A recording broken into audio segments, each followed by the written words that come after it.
З 26 липня до 11 серпня в Парижі проходять 33-ті Олімпійські літні ігри.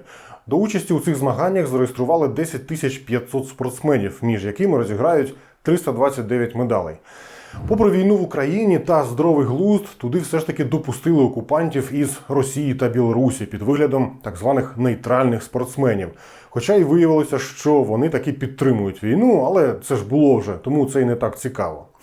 Ця Олімпіада має багато дивного і цікавого, і я вирішив зібрати несподівані факти про Олімпіади з минулого. Деякі з них ви аж ніяк не очікуєте. До речі, ви на каналі Tokra.ua, ліпіть лайк, підпишіться і поїхали. Українська команда вперше взяла участь в Олімпійських іграх 1994 року. Відтоді наші представники змагаються у всіх літніх та зимових Олімпійських іграх. Цього року до Парижу приїхали 142 учасники від України.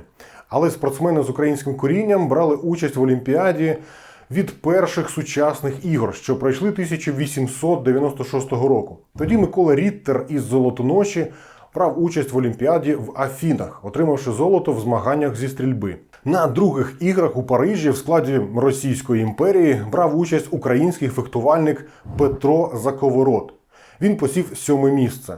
Золоту медаль 1936 року в Берліні для Чехословаччини завоював українець Володимир Сироватка зі Здолбунова на Рівненщині. У цій же Олімпіаді від США брав участь Джон Лисак із українським корінням, і ми ще поговоримо про цю Олімпіаду трохи далі. Більшість наших спортсменів представляла на змаганнях Совєтський Союз. Та й навіть після його розвалу 1992 року Україна все ще виступала не самостійно, а у складі так званої об'єднаної команди. А от країнам Балтії вистачило розуму брати участь у змаганнях окремо. На літніх іграх 92-го року Естонію представляла Еріка Саломяє. Вона ж перемогла у велоспринті і на багато років стала національною легендою країни. Всього Еріка побила 16 світових рекордів і двічі перемагала на Олімпіадах. У мене завжди бомбить, коли говорять, що спорт поза політикою. Країни витрачають мільйони доларів на підготовку спортсменів не для того, щоб потішити їхні амбіції. Основна мета спортивних змагань – це перемога. А для країн перемога – це статус на міжнародній арені.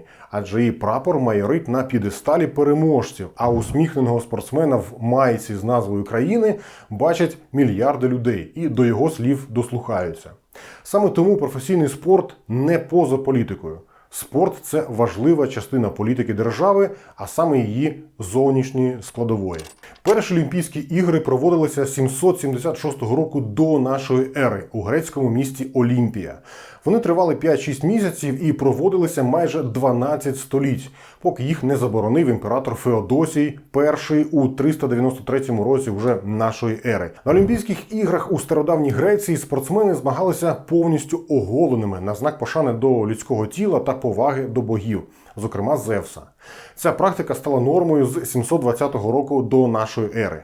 Також спортсмени намащували перед змаганнями шкіру оливковою олією, як символом грецької культури та традицій. На відміну від сучасних олімпіад, стародавні переможці отримували грошові винагороди, а не лише медалі та славу. Слово «гімнастика» походить від грецького «гімназіон», що означає «місце для тренувань». Першим олімпійським чемпіоном був Короебус із Еліди. Він був кухарем, що виграв змагання з бігу на дистанцію 192 метри. Сучасні Олімпійські ігри були відновлені 1896 року бароном П'єном де Кубертеном. Олімпійський прапор вперше підняли на іграх 1920 року в Антверпені. На білому прапорі зобразили 5 кілець. Кільця представляють 5 континентів і мають кольори, що є на кожному національному прапорі. При цьому Олімпійські ігри ніколи не проводилися в Африці або в Антарктиді. Олімпійський девіз «Швидше, вище, сильніше» теж вигадав Кубертен 1921 року. З 1912 до 1948 на Олімпіадах проводилися конкурси мистецтва. Переможці отримували медалі за твори, натхненні спортом, живопис, скульптуру, літературу, музику та архітектуру. На Олімпіаді 2024 року в Парижі знову велику роль грає мистецтво, але скоріше як антураж, бо до змагань його поки не повертали. Перші сучасні Олімпійські ігри 1896 року коштували приблизно $500 000. Бюджет Олімпіади 2008 року в Пекіні склав 43 мільярди, а найдорожчою стала Олімпіада в Росії 2014 року, що закінчилося якраз перед початком анексії Криму. І тут Рашка вчергове порушила правило Олімпіад про заборону на ведення війни на час змагань. Точної суми витрат ми не знаємо, але за підрахунками журналістів вона обійшлася Москві у щонайменше 50-55 мільярдів доларів. Естафета олімпійського вогню проводиться перед кожними іграми. Вона починається із запалення вогню в храмі Гери в грецькому місті Олімпія, де група жінок розпалює його за допомогою сонця і параболічного дзеркала. Далі вогонь передають першому учаснику естафети, зазвичай грецькому спортсмену. Потім факел передається від одного спортсмена до іншого, долаючи тисячі кілометрів до міста, що приймає Олімпійські ігри. Зазвичай факел несуть тисячі учасників, серед яких спортсмени, знаменитості та звичайні громадяни. Естафета стала невід'ємною частиною Олімпіади на іграх 1936 року в Берліні, які організовував Адольф Гітлер. Її запровадив німецький олімпійський чиновник Карл Дієм на базі ідеї, представленої 28-го року в Амстердамі. Сучасні олімпійські факели мають захист від вітру та дощу і щороку змінюють зовнішній вигляд, залежно від країни, де проводяться ігри. Олімпійський вогонь має безперервно горіти протягом усього періоду Олімпіади. Якщо він згасає, його мають знову запалити лише від запасного вогню, який зберігається в Греції. На Олімпійських іграх 1900 року в Парижі проводилися змагання зі стрільби по живих голубах. Це був популярний на той час вид спорту, який тому і вирішили включити до змагань. Учасник мав убити якомога більше голубів, випущених у повітря. Всього було застрелено понад 300 птахів. Після змагань стрільбище було завалено вбитими та пораненими птахами. Це був перший і останній раз, коли живих істот навмисно вбивали під час Олімпіади. Через масові скарги глядачів цей вид змагань було виключено з програми. Золоті медалі на Олімпіаді роблять не з чистого золота. Незважаючи на назву, з 1912 року золоті медалі виготовляють зі срібла із тонким золотим покриттям. Вперше олімпійські медалі почали вручати на іграх 1904 року в Сент-Луісі. Після цього запровадили також вручення срібних і бронзових нагород. До речі, на цих же змаганнях одного бігуна марафону переслідували дикі собаки, а інший бігун частину гонки проїхав на машині. Все частіше на Олімпійських іграх намагаються впроваджувати криптовалюти. На Олімпіаді 2024 року було використано блокчейн для продажу квитків. На вході до змагань відвідувач мав показати QR-код, який після входу дезактивувався. Таким чином квитки захистили від крадіжок. На зимових іграх 2022 року в Пекіні уряд інтегрував свій цифровий юань у щоденні платежі. Спортсменам та тренерам видавали браслети із вбудованим електронним гаманцем, що дозволяли платити за майже будь-які товари та послуги. 1928 року першим спонсором Олімпійських ігор стала компанія Coca-Cola, а спонсор цього відео – український криптогаманець Trusty+. Це повністю вітчизняна розробка, що підтримує понад 20 різних криптовалют, миттєві платежі за адресою гаманця, анонімним ID або номером телефону.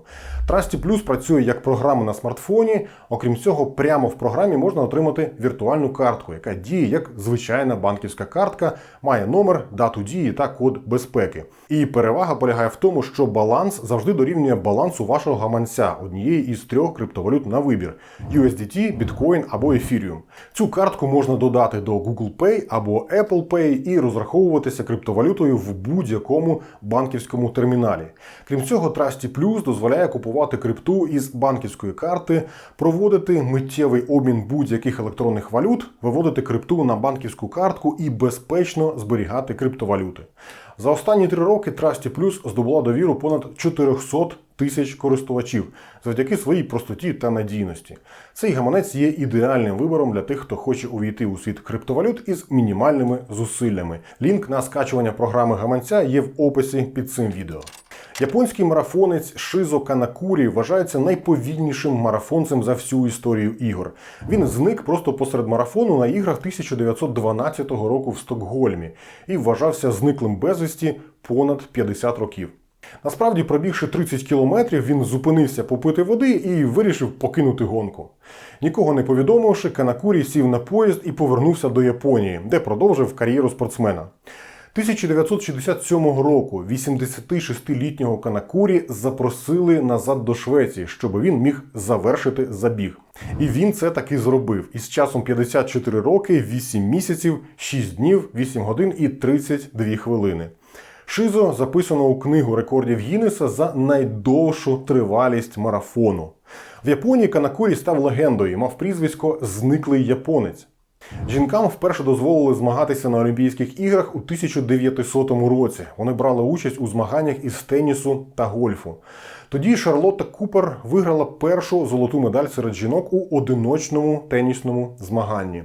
Також жінкам не дозволяли бігти марафон на Олімпіадах до 1984 року, незважаючи на те, що на той час уже кілька десятиліть жінки спокійно собі брали участь у марафонах по всьому світу. До речі, Лондон є єдиним містом, яке приймало літні Олімпійські ігри тричі. Також саме у Лондоні 1908 року вперше провели церемонію відкриття, щоб підвищити видовищність змагань. Перше олімпійське селище було побудовано для ігор 1932 року в Лос-Анджелесі. Там жили 1800 спортсменів у 500 портативних будинках. Селище мало лікарню, бібліотеку, пошту та 40 польових кухонь. У цьому селищі жили лише чоловіки, а спортсменок розмістили у розкішному готелі в центрі Лос-Анджелеса.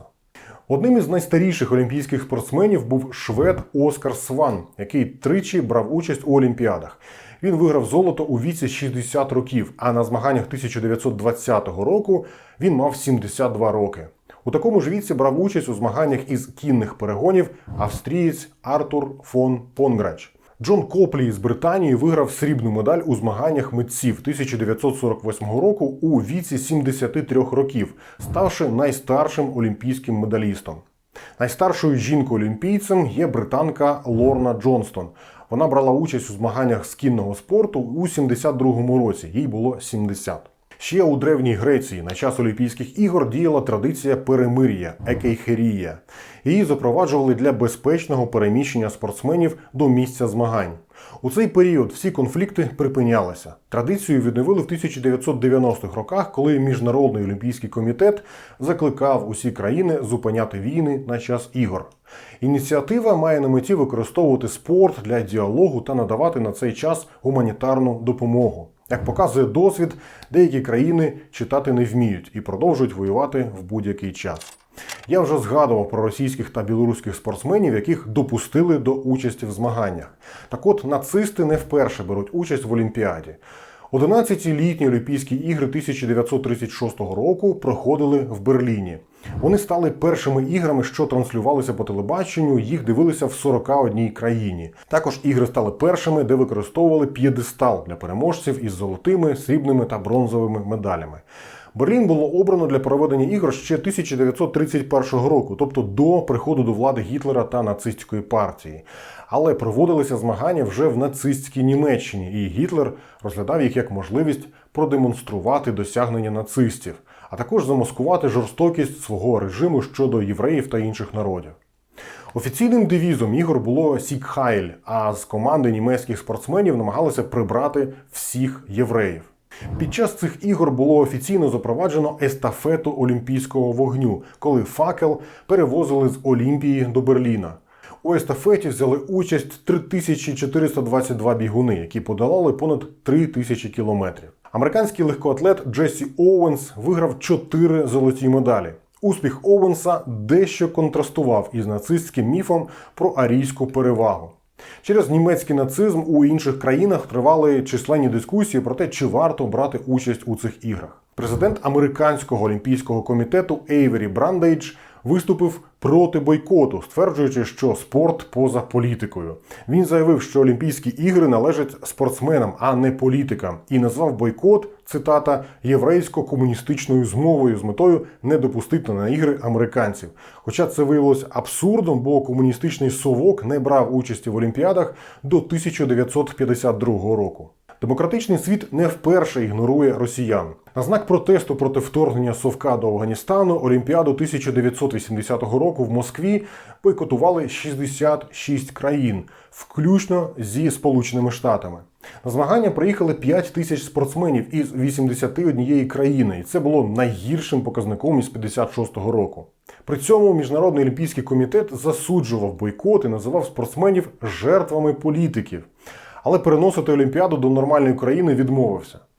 Це були перші Олімпійські ігри в соціалістичній країні. Дорослих вдома не було, тому СССР виграв 80 золотих медалей і 195 медалей загалом, найбільше серед інших країн.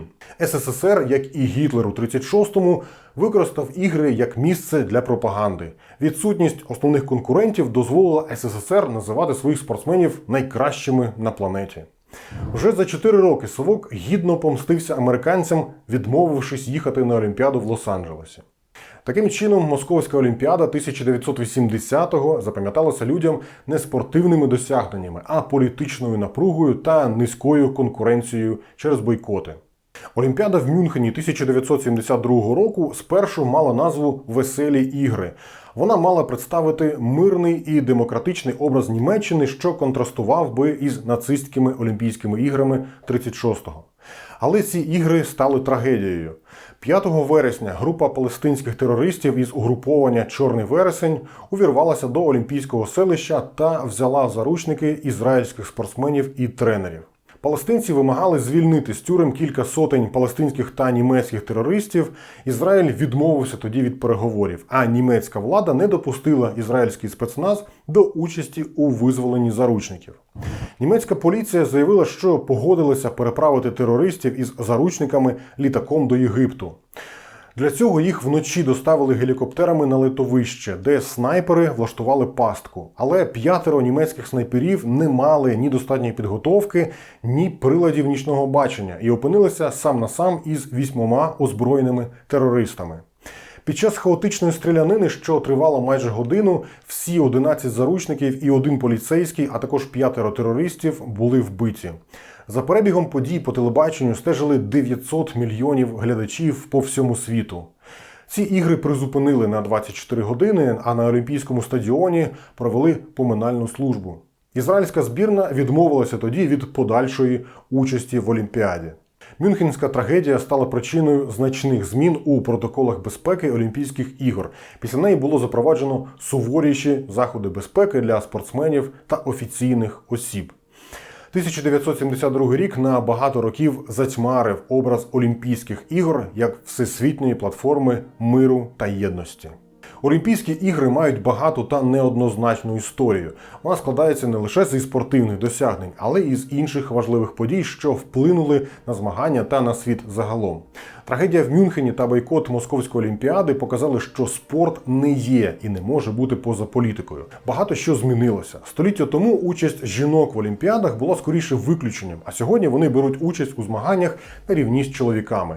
Дещо лишилося тим же. Російські терористи і досі беруть участь у змаганнях. Пройшло майже 3000 років із часу перших Олімпійських ігор, але і досі варвари не навчилися шанувати інших. Щоб зупинити сучасних варварів, ми проводимо постійний збір на старлінки для ЗСУ. Якщо ви маєте можливість, долучайтеся до зборів. Я залишу реквізити в описі під цим відео. А з вами був Назар. До нових відео і нових тем. Побачимось!